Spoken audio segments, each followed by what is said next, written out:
For in the hour when the sun reddens the sands of Parthia, a shadow emerges from the dunes, neither beast nor man. It devours flesh, leaving behind only a dead silence, an ancient Persian scroll proclaims. In the dense gloom of ancient jungles, two bright, terrifyingly intelligent eyes ignite. This is not the snout of a predator. From the darkness, a hypnotic, hunger-distorted human face stares at you, paralyzing your will to escape. Suddenly, a sweet, enchanting sound cuts through the night air. It whines like the gentle melody of a reed flute. This unnatural call lures lost travelers directly into a gaping, venom-dripping maw. Meet the Manticore, the crimson reaper of ancient wastelands, the most deadly and enigmatic predator of forgotten bestiaries, a creature that defied creation itself, still patiently awaiting its next victim in the impenetrable darkness. Opening Pliny the Elder's monumental work, Natural History, we encounter a blood-curdling description. The Roman scholar, relying on reports from legionaries and Eastern envoys, meticulously records the monster's appearance.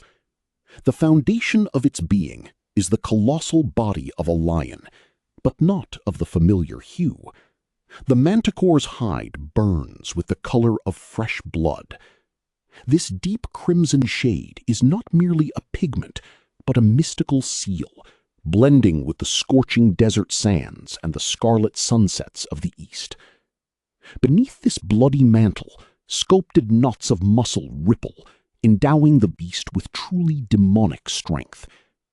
Ancient chroniclers claimed that a single strike from its heavy paw could crush a hoplite's bronze shield as if it were woven from dry grass.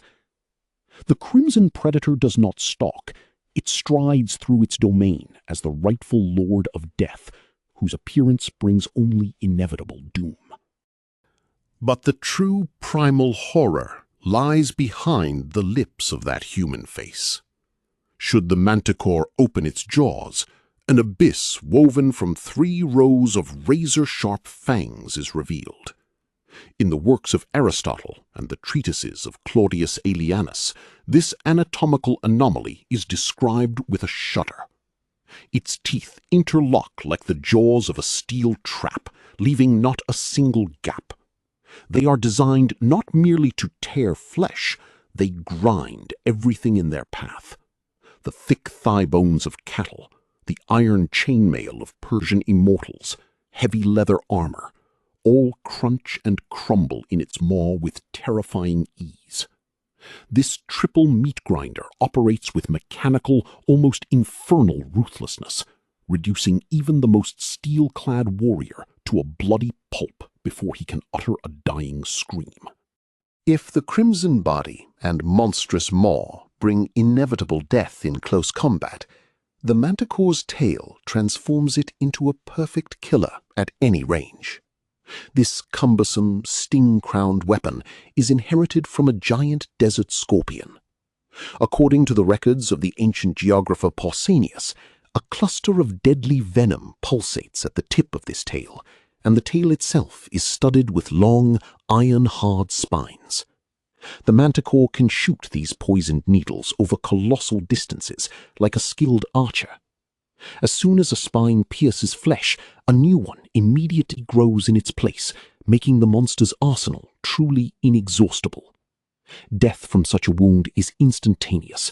Thick, dark blood boils in the veins, muscles seize in a violent spasm, and the victim falls dead, never understanding where their demise came from. However, the Crimson Reaper's most terrifying weapon is its gaze. From beneath thick brows, piercing, unnaturally bright human eyes stare at the victim. There is no bestial rage or blind instinct in them. Instead, a cold, calculating, and perverse intellect lurks. Ancient Persian hunters believed that eye contact with a manticore induced a dark stupor. Should a person gaze into these pale, pupilless pools of emptiness, their mind clouds. Legs become heavy as lead, the will to resist melts away like morning fog, and a primal, paralyzing fear begins to throb in the head. The victim stands motionless, mesmerized by this hypnotic illusion, meekly awaiting the lightning-fast lunge. This is why ancient grimoires strictly prescribed, if you hear footsteps in the desert, close your eyes and pray that the creature passes by. Those who did find the strength to break eye contact and flee were met with bitter disappointment. Despite its colossal size and heavy frame, the Manticore possesses truly supernatural speed and agility. The treatise On the Nature of Animals emphasizes that its leaps are like the flight of an arrow shot from a sling. The crimson beast can clear deep ravines and scale sheer cliffs in a single bound without losing pace. Its movements lack the ponderousness of a lion. They are fluid and elusive, like a shadow gliding over dunes. Escaping a Manticore is impossible. Hiding in impenetrable thickets or high trees merely postpones the inevitable. It will track its prey everywhere, playing a cruel game where the outcome is always predetermined, and salvation is but a cruel illusion. No less terrifying is the acoustic magic of this monster. The Manticore voice is a diabolical symphony woven from absolute opposites. From afar, its call resembles the gentle, shimmering sound of a reed pipe, which caresses the ear and lulls vigilance. This hypnotic motif lures caravans into deep ravines, promising coolness and peace. But when the trap snaps shut, the tone abruptly changes. The gentle flute suddenly escalates into a deafening, eardrum-shattering roar like a war trumpet. This sound is so powerful and unnatural that it physically drives horses mad and makes seasoned warriors drop their weapons in panic. The sound wave disorients, sowing absolute chaos and panic, transforming an organized detachment into a herd of blind, trembling victims, ready for slaughter on the desert's altar. The Greek physician and historian Ctesias of Cnidus, who served at the court of the Persian king Artaxerxes II, left us the earliest and most detailed accounts of this creature. In his work Indica, he particularly highlights the mystical nature of the Manticore's venom. Ctesias asserts that this toxin has no earthly analogues and was brewed in the very depths of hell. Neither pulverized rhinoceros horns, nor bezoar stones, nor the most complex antidotes of court physicians can save one from it. Should even a drop of this burning substance enter the bloodstream, the body rapidly begins to blacken and decompose while still alive. The pain is so unbearable that the poisoned beg their comrades to finish them with a sword. Ancient alchemists considered this venom the quintessence of primordial decay, a substance capable of dissolving the very life force of a human. The fear of the Crimson Reaper was so profound that it spawned an entire layer of secret occult rituals. Ancient hunters and caravan guides, forced to traverse the wastelands, turned to forgotten magic in hopes of protecting themselves. Treatises on mineralogy mention attempts to create special protective amulets. Bloodstones, threaded with gold, and rare black agates, upon which protective seals and incantations in Old Persian were carved during the full moon, were used. It was believed that these stones could ward off the beast's evil hypnotic eye and render a traveler invisible in the darkness of night. Shamans of nomadic tribes burned pungent resins and desert jackal bones, applying the ashes to the faces of warriors. But, as cruel chronicles attest, no amulet guaranteed salvation if the Manticore had already caught the scent of fear. If a detachment did find the courage to engage the monster in open combat, a new, soul-chilling discovery awaited them. The Manticore's crimson hide possessed an inexplicable, almost magical invulnerability. Ordinary hunting arrows with reed shafts bounced off its flanks as if from a monolithic granite rock. Heavy legionary spears and blades of common steel became stuck in its thick fur, causing the beast no harm, but only fueling its rage. Bestiaries emphasize that killing a manticore in close combat is virtually impossible. Its flesh repels ordinary metal, as if an ancient protective spell had been cast upon it. Only barbed harpoons, forged from meteoric iron and sprinkled with sacred oils, could leave even a scratch on its body, but such artifacts were of the greatest rarity. The beast's invulnerability and deadliness troubled not only warriors, but also mystics. In sealed alchemical grimoires, such as the secret appendices to the works of Albertus Magnus, one can find recipes for potions intended to neutralize the manticore's blood. Alchemists considered it liquid fire, a substance in which the secret of eternal life and instantaneous death was hidden.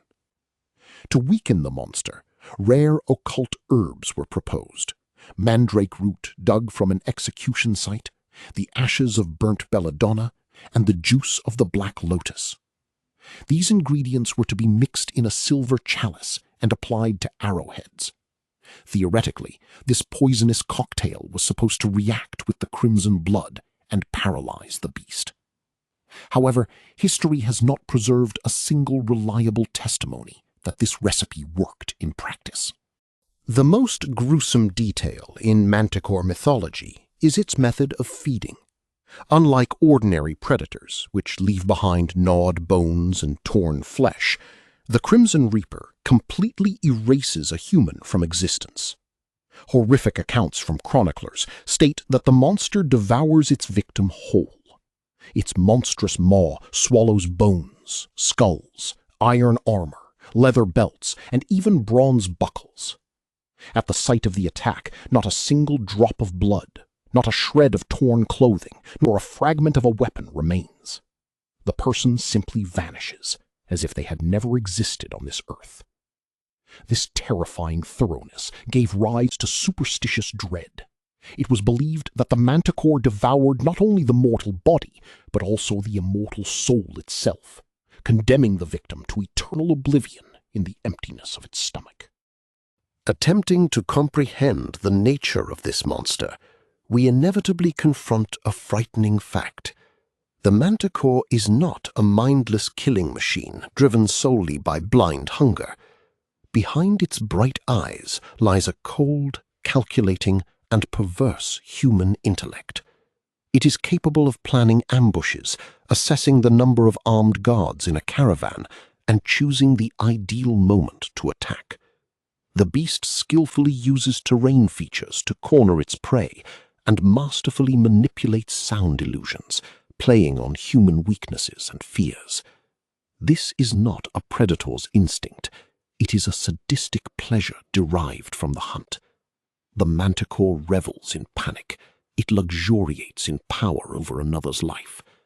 It is this conscious, almost demonic intelligence that makes its image so gruesome and unbearable for the human psyche, accustomed to dominating the natural world. Summarizing the study of its appearance and power, we see not merely a formidable beast, but a blasphemous mockery of the very act of creation. The manticore weaves three utterly alien elements into a single, inseparable knot. The nobility and might of the lion are defiled by the venomous, vile nature of the desert scorpion. And crowning this nightmarish symbiosis is a human face, a symbol of reason and divine likeness, here distorted by the seal of primordial evil.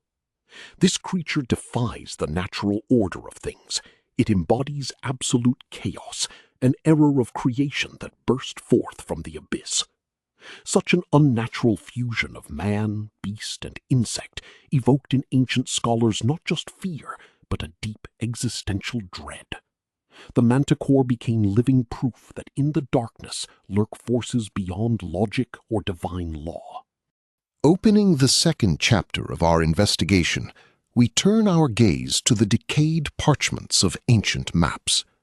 In the archives of the Vatican and the libraries of the ancient East, unique cartographic manuscripts are preserved, where geography is closely intertwined with mythology.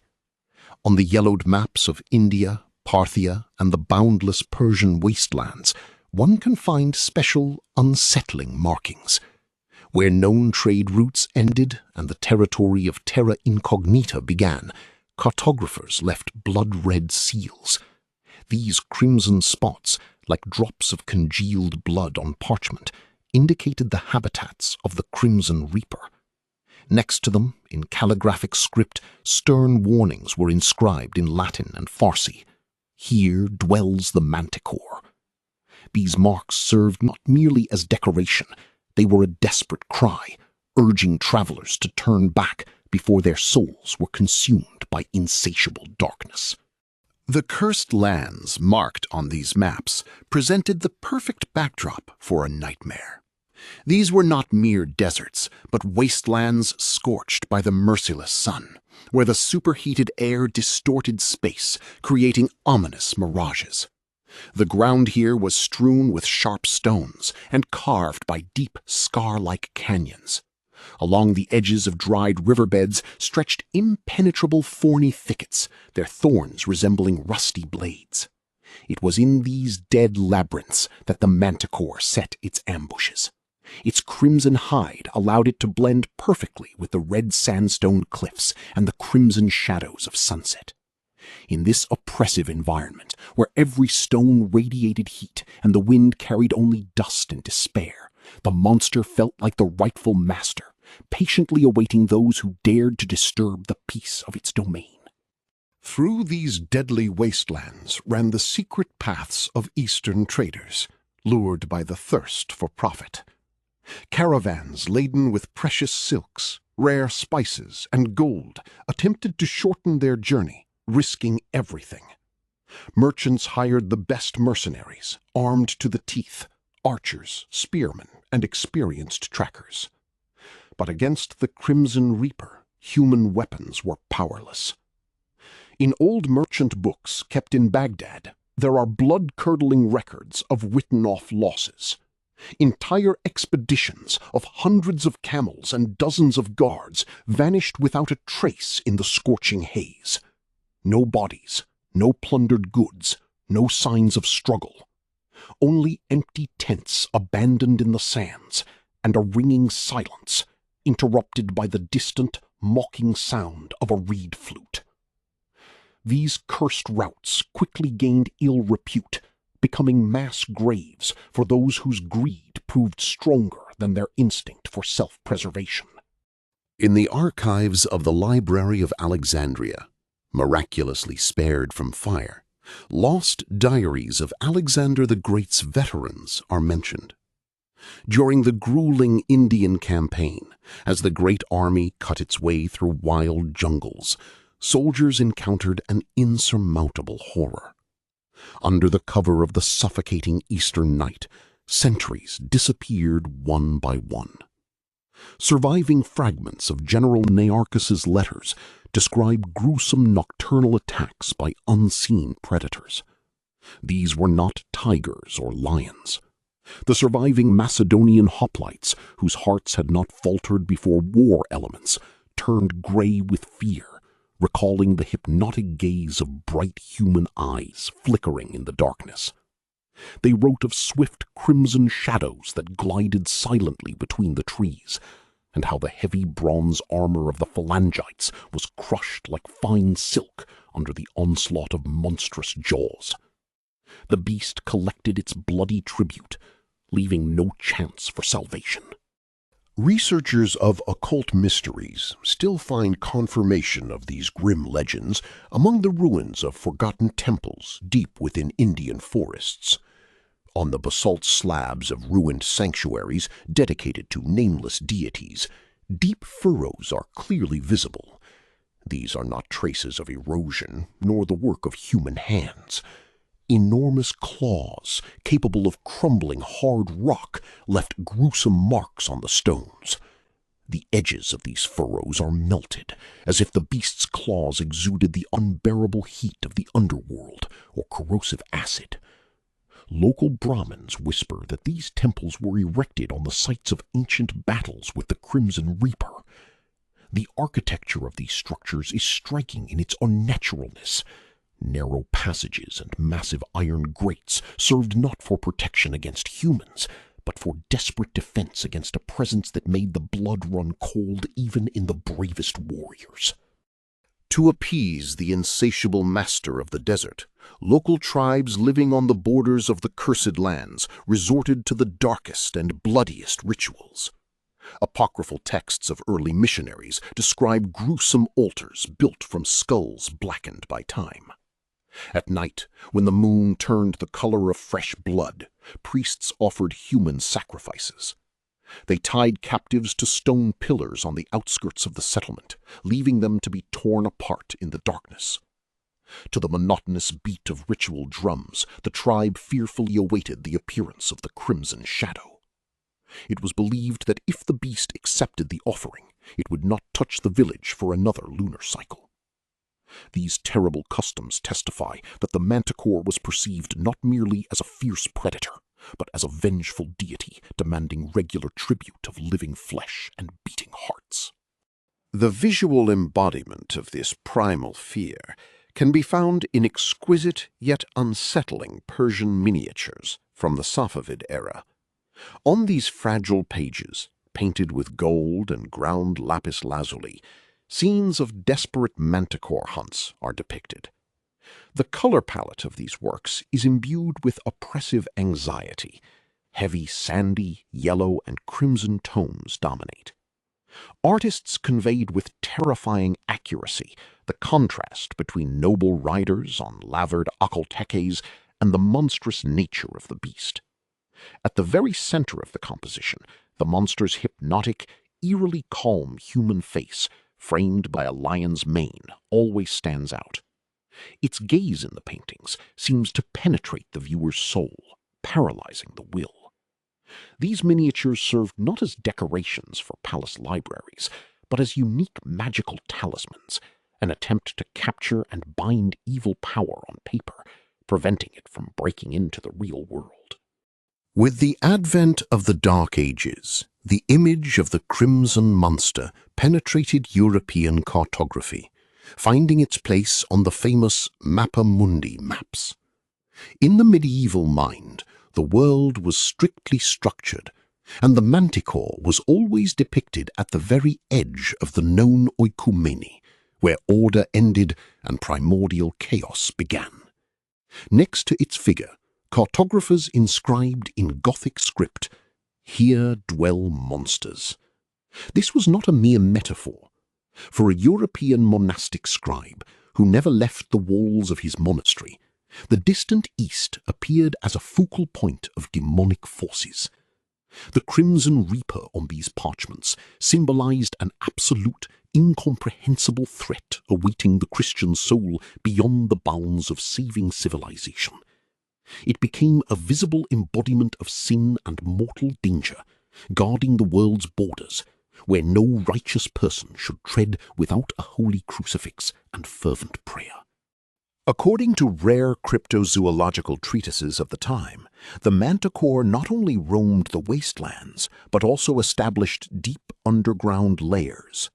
Legends say that these gloomy caves extended hundreds of cubits into the earth, concealing monstrous secrets in their impenetrable darkness. The floor of these lairs was strewn not with bones, for the beast devoured its victims whole, but with rusted weapons, dented knightly cuirasses, and tarnished gold.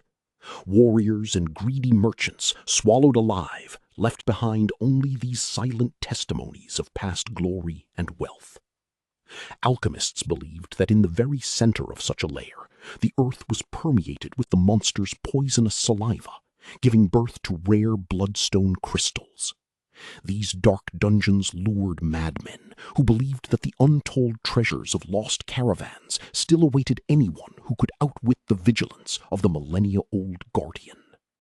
In the closed sections of European libraries, Heretical manuscripts are still preserved, their margins covered with secret occult symbols. These Kabbalistic signs and astrological glyphs, inscribed in pale ink, concealed nothing less than the precise coordinates of cursed lands. Secret societies and black magicians for centuries attempted to decipher these ciphers, to find a path to the Manticore's lair. In grimoires written in vulgar Latin, it was asserted that the blood and scorpion-tail venom of the Crimson Reaper were essential ingredients for creating the Philosopher's Stone and the elixir of dark immortality. Reading these ancient texts, we see how the fear of the monster paradoxically intertwined with an insane desire to possess its mystical power. These symbols served as a guiding thread to hell, promising boundless power to those willing to risk their immortal souls. History has preserved gruesome testimonies of those mad seekers of glory, who nevertheless managed to decipher these maps and set out in search of the lair. A few returned from these suicidal expeditions, but what happened to them terrified their contemporaries more than death itself. Those who survived an encounter with a Manticore returned utterly devoid of reason. Their hair turned white as snow, and their eyes expressed only a frozen, primal terror. Inquisition chronicles describe the interrogations of such unfortunates. They could not utter a word, only swayed back and forth for hours, emitting soft sounds eerily similar to the melody of a reed flute. Physicians of that era believed that the hypnotic gaze of the beast's human eyes burned their minds to ashes, leaving only an empty physical shell, forever trapped in the nightmare they had endured. Approaching the Crimson Reaper's habitats was always accompanied by mystical climatic anomalies about which many medieval travelers wrote. Nature seemed to freeze in reverent terror before the ancient evil. Suddenly, the wind died down, and an oppressive, unnatural silence descended upon the cursed lands, heavy and viscous like honey. Birds ceased to sing, and insects hid deep in the sand. A persistent, suffocating smell of sulfur and ozone began to be distinctly felt in the air, portending imminent doom. The temperature dropped sharply, and even in the scorching midday, travelers were seized by an icy shiver. These phenomena defied any rational explanation. Occultists believed that the Manticore's powerful demonic aura distorted the very fabric of reality, creating a dead zone around it where the usual laws of nature did not apply, and only primal fear and inevitable death reigned. Concluding the second chapter of our immersion into the darkness of ages, we arrive at a frightening conclusion. The Manticore ceased to be merely an exotic beast from distant lands. In the minds of ancient and medieval people, it transformed into the physical embodiment of primal terror before the unknown East. It became the ultimate predator, a perfect killing machine combining bestial ferocity and perverse human intellect. This Crimson Reaper of the wastelands symbolized those dark corners of our world where the light of civilization never penetrated. The fear of it was passed down from generation to generation, weaving itself into humanity's genetic memory. And even now, looking at the yellowed pages of ancient bestiaries, we feel the chilling breath of eternity, realizing that some myths are born not from fantasies, but from real bloody encounters with incomprehensible evil. Opening the third chapter, dedicated to comparative analysis, we inevitably encounter frightening parallels in other ancient cultures. The most obvious and intriguing similarity the Manticore has is with the great Egyptian Sphinx. Both of these mythical creatures possess the mighty body of a lion and a rational human face. In the works of Renaissance Hermeticists, the idea was often expressed that these beings share a common, incredibly ancient root, stretching back to the era before the Great Flood. Like the Manticore, The Sphinx guarded sacred secrets and ruthlessly dealt with those who dared to disturb its peace. The lion, in both traditions, symbolized regal power and the boundless force of nature, while the human face indicated the presence of a higher intellect, elevating them above ordinary animals and making them predators of an entirely different, supernatural order. However, upon a deeper study of occult treatises, we discover fundamental differences that define the true nature of these creations. The Egyptian Sphinx, despite its deadliness, was a creature of divine justice. It tested the traveler's intellect with complex riddles, offering a chance of salvation to those who possessed wisdom and purity of thought. The Manticore, however, asks no questions and plays no intellectual games. Its human face is not a sign of noble wisdom, but a perverse mask concealing primordial cruelty. The Crimson Reaper brings only silent, inevitable death. It uses its intellect solely to cunningly lure its victim into a trap, reveling in their despair. This is where the main horror lies. The Manticore's intellect does not elevate it to the gods, but plunges it into the darkest abysses of demonic sadism. If we turn our gaze to Slavic legends, we find another soul-chilling parallel there. In the dark forests of ancient Rus, mystical half-bird, half-human creatures, Sirin and Alchemical, dwelled. Like the Manticore, they combined an animal body with a beautiful human face. Their main weapon, similar to the sound of the crimson monster's reed flute, was an enchanting, unearthly voice. The singing of the Sirin bird was so beautiful that travelers forgot everything in the world, lost their minds, and walked to certain doom in impenetrable thickets or swamps. This acoustic hypnosis, stripping away will and reason, surprisingly accurately mirrors the Persian monster's hunting methods.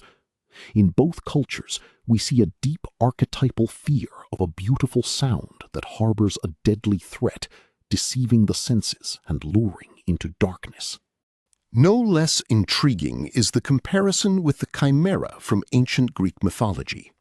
In Hesiod's treatises, the chimera is described as a monster combining utterly incompatible destructive elements: the head of a lion, the body of a goat, and a tail in the form of a venomous snake. The Manticore is also an unnatural hybrid, a synthesis of man, the king of beasts, and a deadly scorpion. Medieval alchemists such as Paracelsus considered such chimerical creatures errors of creation, offspring of dark matter that had escaped the creator's control. Both monsters symbolize chaos, disrupting the natural order of things. But if the chimera spewed all-consuming flames, burning everything in its path, the Manticore acted more subtly and terrifyingly. It paralyzed the will with venom and hypnosis, proving that the cold, calculating mind of a monster is far more frightening than the blind, uncontrolled rage of a fiery beast. Exploring grim Arabic tales collected in ancient grimoires of the Middle East, we find mentions of ghouls and malevolent desert jinn. These demonic entities, dwelling in the boundless sands, were renowned for their ability to lure solitary travelers with cruel sonic illusions. They imitated the voices of loved ones, the cries of children, or the sound of flowing water, leading caravans far from saving oases. This acoustic mimicry strikingly resembles the Manticore's enchanting pipe. Arab demonologists believed that the desert was a living, hostile organism, and such creatures were its antibodies, destroying outsiders. The Crimson Reaper fits perfectly into this pantheon of desert nightmares. Its ability to manipulate sound proves that the monster did not merely hunt for sustenance, it played with its victims, transforming their death into a sophisticated psychological ritual. The true roots of the Manticore's origin are hidden in the most ancient Zoroastrian texts written in the sacred language of Avesta. In this dualistic religion, the world was divided into the bright realm of Ahura Mazda and the dark abyss of Angra Mainyu, the spirit of destruction and evil. Ancient Persian magi considered the Crimson Reaper a direct offspring of this dark god. According to apocryphal legends, Angra Mainyu created the Manticore in mockery of human nature, endowing the ruthless beast with a human face to defile the most perfect creation of light. In Zoroastrian demonology, this monster acted as a craftstra, an unclean, harmful creature subject to ruthless extermination. Killing a manticore was equated with the greatest spiritual feat, cleansing the earth of defilement. This religious context explains why the fear of the beast was not only physical, but also deeply mystical and sacred in nature. Moving further east, into the mystical jungles of ancient India, we encounter another blood-curdling counterpart, the Rakshasa. In Vedic texts, Rakshasas are described as cannibalistic demons possessing the ability to change their form and cast illusions upon humans. Like the Manticore, they preferred to hunt under the cover of utter darkness, hypnotizing their victims with eyes glowing in the gloom. Rakshasas were distinguished by incredible physical strength, sharp claws, and bloodthirstiness, leaving not a single bone of a human. Interestingly, Indian demons were often described with fiery red hair and burning skin, which echoes the crimson hide of the Persian monster. It is quite probable that tales of Rakshasas, brought by the first traders from the Indus Valley, merged with Persian myths, giving rise to that terrifying image of the ideal predator that later captivated the imagination of the ancient world. Analyzing the anatomy of the Crimson Reaper, it's impossible to overlook the Babylonian epic and the sacred Mushkushu dragon, whose images adorn the Ishtar Gate. This ancient symbol of the god Marduk also possessed the body of a formidable predator and, most importantly, a tail crowned with a venomous scorpion's sting. In Mesopotamia, the scorpion was always associated with inevitable death, magic, and guardians of the underworld. The venomous sting was a symbol of divine retribution, from which there was no escape. The presence of this element in the Manticore's anatomy is not accidental. It emphasizes its occult connection to ancient chthonic forces of the earth. The tail, capable of shooting deadly spines, made the monster invulnerable at any distance, combining in one creature the brute force of a lion's jaws and the cunning, venomous precision of ancient Mesopotamian demons, whose legacy continued to live on in new myths. The Manticore's acoustic magic brings to mind one of the most famous episodes of ancient literature, Odysseus's encounter with the Sirens. In Homer's epic, the Sirens enchanted sailors with their divine singing, compelling them to steer their ships onto sharp rocks. As with the Crimson Reaper of the desert, this sound was an irresistible temptation, promising bliss, but bringing only agonizing death. However, the Manticore surpassed the Sirens in its cruelty. If the sea maidens merely lured sailors onto reefs, the Persian monster combined the gentle pipe with the roar of a war trumpet, plunging the victim into a state of primal shock. This sonic dissonance literally tore consciousness in half, stripping a person of their last will to resist. The victim walked willingly into the gaping maw with 3 rows of razor-sharp teeth, mesmerized by this deadly symphony of madness. As the myth journeyed westward, the Eastern Manticore transformed in European folklore into the Marticora. This image was adapted to the harsh realities of the Old World's dark, impenetrable forests. In early medieval treatises, the Persian wastelands were replaced by the dense thickets of the Black Forest, where the monster awaited lost knights. The European Marticora acquired new, even more sinister details. Some bestiaries claimed it could imitate human speech, calling out to travelers by the names of their deceased relatives. This adaptation demonstrates how an ancient myth evolved, adjusting to new fears. The Crimson Reaper proved its universality, whether it lurks in the scorching sands of the East or the cold mists of European thickets. Its hypnotic gaze and human face invariably evoke blood-curdling terror in the hearts of people. In the secret works of medieval alchemists, the Manticore acquired an entirely different occult meaning. In encrypted treatises, where metals and elements were hidden behind images of monsters, the Crimson Reaper became a living allegory of primordial chaos.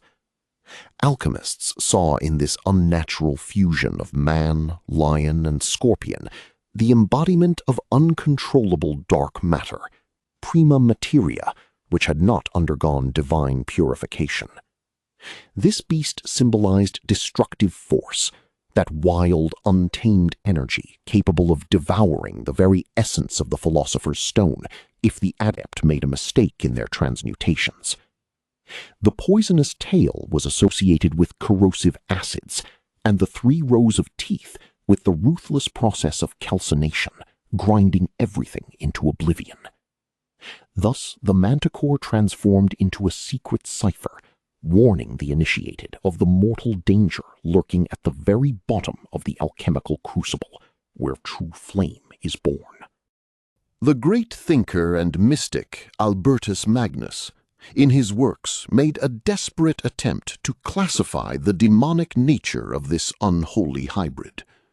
On the pages of his time-darkened grimoires, the Manticore is described not merely as a biological anomaly, but as a direct offspring of infernal realms. Albertus Magnus asserted that such a creature could not have been created by the will of the Creator. It arose as a result of dark intervention, when demonic entities attempted to distort the divine plan, fusing together the most deadly attributes of earthly creatures and endowing them with a perverse human intellect. His records mention gruesome experiments to find protection against the crimson beast's venom using consecrated herbs and the rarest minerals, whose power was intended to counteract this concentrated primordial evil that had escaped from the underworld. Concluding this comparative analysis, we inevitably arrive at a frightening conclusion. The image of a predatory, bloodthirsty hybrid endowed with a human face is not merely a local Persian tale, but a universal archetype of global fear. In the most diverse corners of the globe, from the scorching sands of Babylon to the damp European thickets, people subconsciously feared the same thing: an encounter with a predator that not only kills for sustenance, but does so consciously. The intelligent gaze in the beast's eyes is a fundamental horror, blurring the line between man and animal, between civilization and primordial chaos. The Manticore embodied this deep, chthonic dread of nature, which suddenly acquired a sinister intellect and turned it against its chief and most vulnerable creation.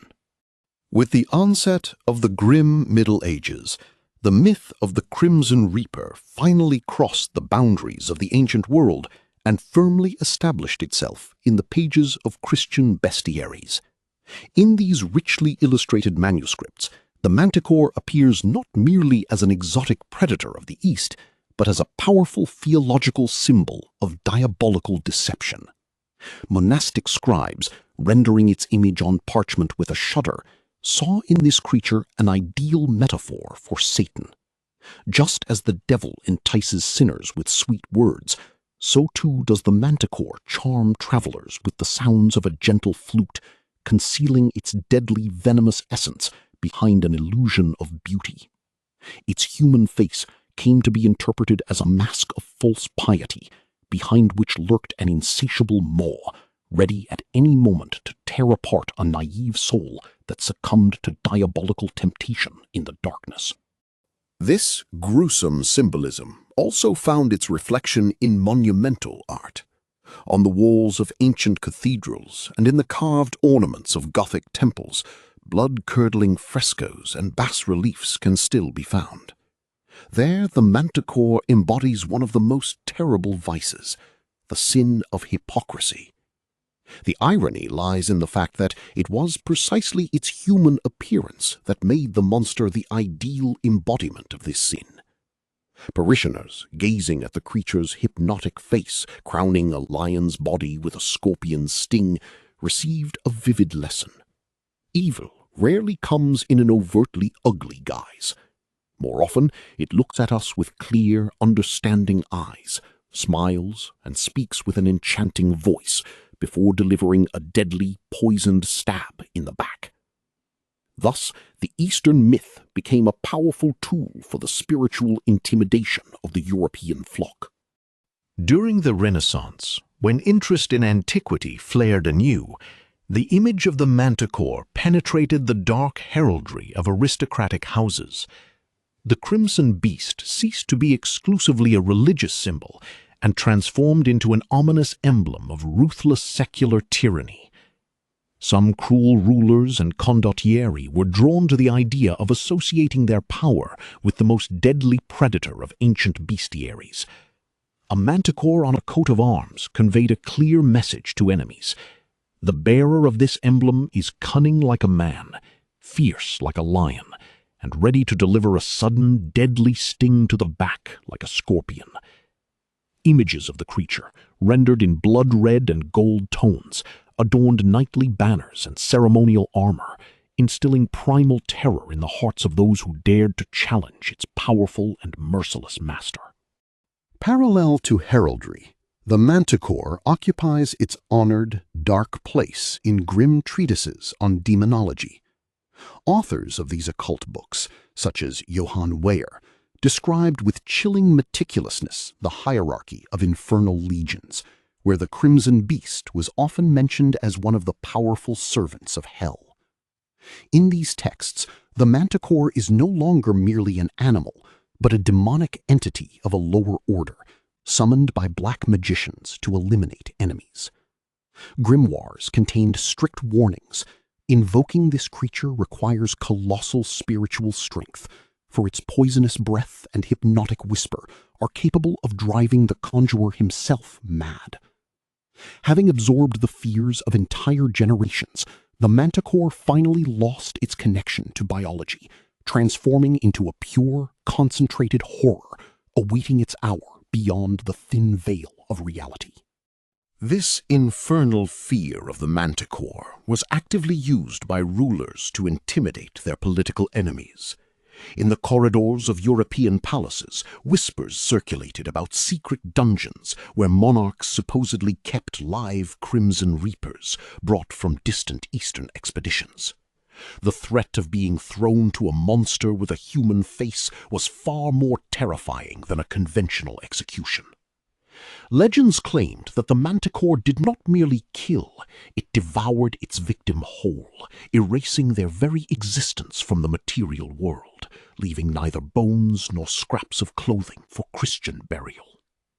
This psychological terror, based on an ancient myth, was incredibly effective. The image of a merciless predator with a perverse intellect was ideally suited to reinforce absolute despotic power in an era of bloody palace intrigues. A turning point in the myth's visualization came in 1607, when the English clergyman and naturalist Edward Topsell published his monumental History of Four-Footed Beasts. It was his engravings that forever cemented the classic, soul-chilling appearance of the Manticore in the minds of Europeans. Topsell depicted the monster with terrifying detail, a powerful lion's body crowned with a face unnaturally resembling a human's, with a thick mane and 3 rows of razor-sharp teeth bared in a gruesome smile. The scorpion's tail was menacingly curved over its back, ready to unleash deadly spines. This black and white illustration, devoid of the crimson hues of the East, was frightening precisely because of its naturalism. Topsell described the Manticore not as a fairy tale, but as a real existing species, which lent its image a terrifying, almost tangible credibility in the eyes of the educated public. With the advent of the Age of Discovery, the myth underwent a remarkable transformation. When the caravels of European powers reached the shores of mysterious India, obsessed explorers plunged into the impenetrable jungles in search of the Crimson Reaper's real-life prototype.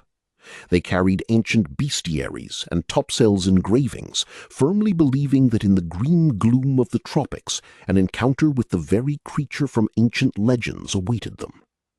Expeditions, equipped at great expense, scoured dangerous territories, questioning local inhabitants and searching for the slightest traces of giant claws on stones. The fear of the Manticore was so strong that every rustle in the thickets, every cry of a night bird, was perceived as the sound of that deadly flute, portending inevitable doom from the venomous scorpion's sting. However, reality proved far more prosaic, though no less dangerous. The first naturalists, encountering Bengal tigers and cheetahs, naively began to mistake them for degenerate, diminished descendants of the great Manticore. The formidable roar of the tiger, echoing through the jungle, was attempted to be equated with the acoustic magic of the ancient monster, and its striped hide with remnants of crimson pigmentation.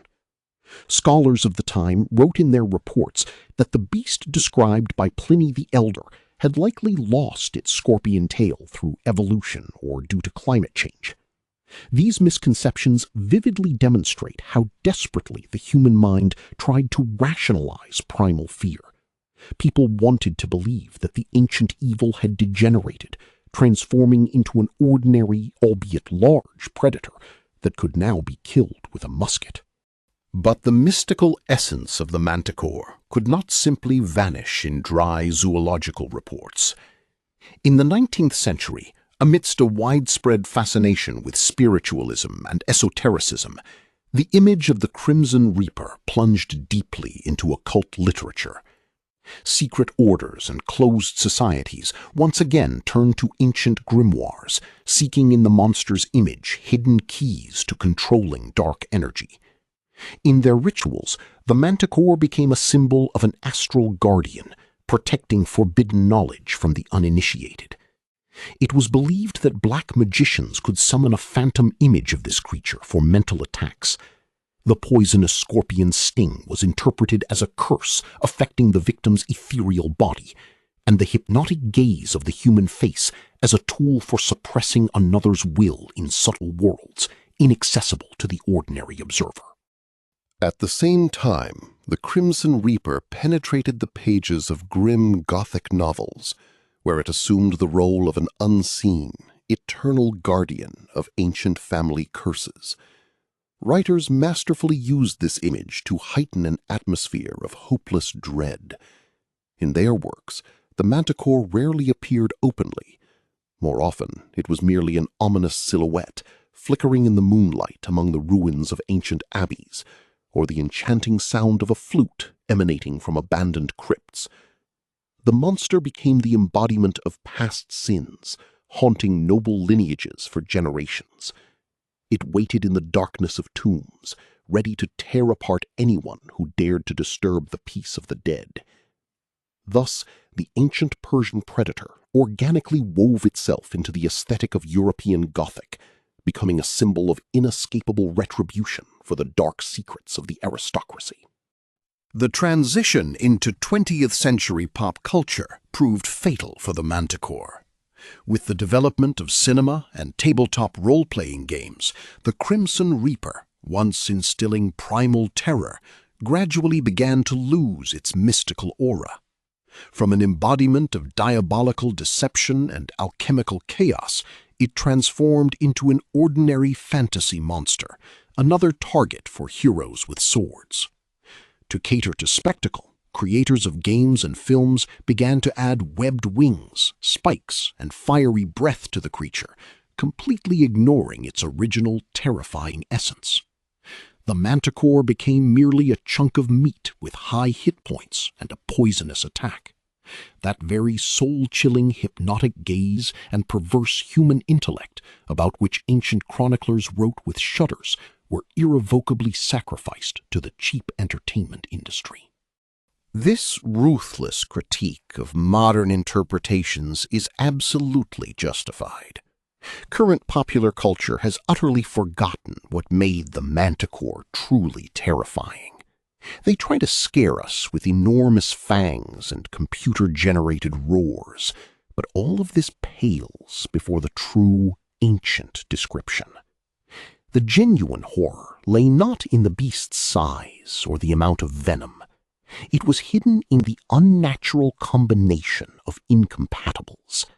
Modern artists depict the face of a furious lion, forgetting the main rule of grimoires. The Manticore must have the face of a normal human. It is this calm, intelligent, and cold gaze, observing the victim from the jungle's darkness, that paralyzes the will. When a predator looks at you with the eyes of a thinker, not a hungry animal, that is where the true, profound nightmare lies, one that cannot be conveyed by special effects. Let us return to the origins and recall why the authentic description from old Persian chronicles is far more frightening than any modern blockbuster. Imagine this scene. You are lost in the scorching wastelands. Suddenly, the wind carries to you the sound of the most delicate flute, promising salvation. You follow this sound and suddenly notice a human face in the shadow of thorny bushes. It is not distorted by rage. It is calm and even welcoming. You take a step towards it, hoping for help, and only at the last moment, as the crimson lion's body silently emerges from the darkness and a deadly scorpion's tail rises above its head, do you realize your fatal error. This dissonance between human trust and inevitable cruel death, that is the Crimson Reaper's true weapon. An analysis of this deep psychological aspect reveals the most hidden fears of our subconscious. The chilling terror of a beast that looks at you with intelligent human eyes is rooted in the violation of basic laws of nature. Humans are accustomed to considering themselves the apex of the food chain, the crown of creation, endowed with a monopoly on intellect. The Manticore, however, cruelly shatters this illusion. It demonstrates that reason can serve not creation, but exclusively sophisticated, sadistic murder. An encounter with such a creature is a confrontation with humanity's dark mirror, where our own intellect has turned against us. The beast does not merely devour flesh, it revels in the process of deception, savoring the moment when hope in the victim's eyes gives way to absolute, paralyzing despair before the gaping maw with 3 rows of teeth. It can be confidently asserted that the image of the Crimson Reaper of ancient wastelands is forever etched into humanity's genetic memory as a symbol of the ideal, insurmountable predator. This creature embodies everything against which we are instinctively defenseless: the brute physical strength of a lion, the hidden venomous threat of a scorpion, and the cunning, deceitful mind of a human. Even now, in an era of high technology and satellite maps, when the white spots on the globe have virtually disappeared, the subconscious fear of the Manticore continues to live deep within us. It awakens every time we find ourselves alone in a wild forest or boundless desert, when the night darkness deepens and the familiar sounds of nature suddenly seem terrifyingly meaningful. This ancient instinct reminds us that we are still vulnerable. Returning to the grim, oppressive atmosphere of the Persian wastelands, we feel as if we are once again treading upon the cursed earth where this great myth originated. Imagine these boundless, sun-scorched sands, where scorching heat reigns by day and cold penetrates to the very bones by night. It is here, among the ruins of long-forgotten civilizations and dried riverbeds, that the night wind still carries sounds painfully reminiscent of a reed flute's melody.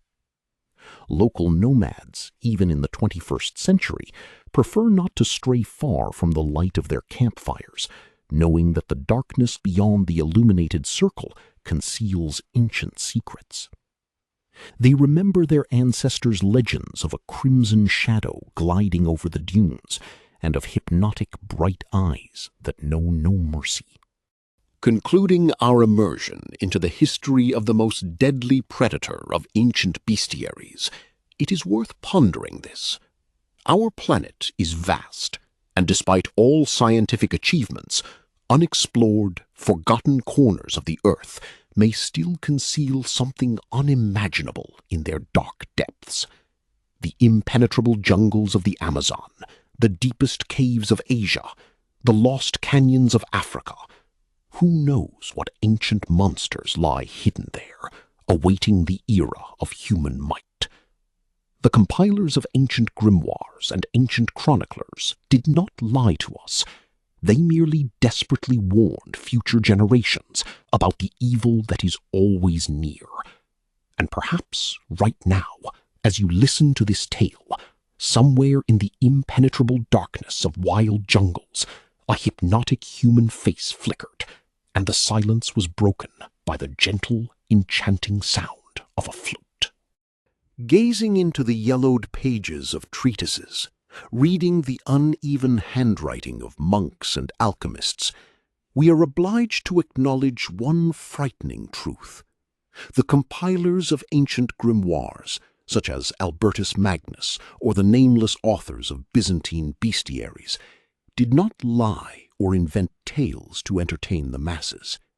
Their works are a desperate cry across the centuries, a stern warning about a lurking evil that merely awaits its hour. Every drop of ink inscribed on parchment was imbued with an animal primal fear of what lies beyond the boundary of the known world. They meticulously recorded the Crimson Reaper's habits, described its invulnerable hide and deadly venom, hoping that this knowledge would save someone's life. These ancient texts are not the product of inflamed imagination, but grim chronicles of survivors. And perhaps we should heed their whispers before it is too late. Imagine standing at the edge of a dense, impenetrable forest, where the intertwined branches of millennia-old trees completely obscure the moonlight. The air grows heavy, permeated with the persistent scent of sulfur and decaying leaves, and the nocturnal symphony of cicadas abruptly ceases, giving way to a dead, unnatural silence. And then, as your heart begins to pound wildly with rising anxiety, a barely discernible sound emanates from the absolute darkness. It is not the growl of a predator, nor the whistle of the wind, but the gentle, mesmerizing motif of a reed flute, which makes your blood run cold. You freeze, paralyzed by this eerie call, and at that very moment, in the black, impenetrable shadows of the jungle, a pale, hypnotic human face flickers for a fraction of a second. It stares directly at you with its cold, intelligent eyes, in which there is not a trace of compassion. In that moment, all your knowledge, rational arguments, and technological achievements of modernity lose all meaning, crumbling to dust. All that remains is a primal, soul-chilling terror before the perfect predator, born in the gloom of ancient wastelands. The Manticore is in no hurry. It methodically savors your fear, slowly pacing with powerful lion's paws across the dry earth, and smoothly arching its venomous scorpion tail, ready to deliver an inescapable strike. You clearly realize that the ancient myth has just taken on real flesh, and there is no salvation. The enchanting sound of the flute grows louder and louder, penetrating your very brain and filling all space, until it suddenly ceases, leaving you in a ringing, deafening silence, absolutely alone, face to face with the Crimson Reaper, alone with the merciless darkness that is about to consume you whole.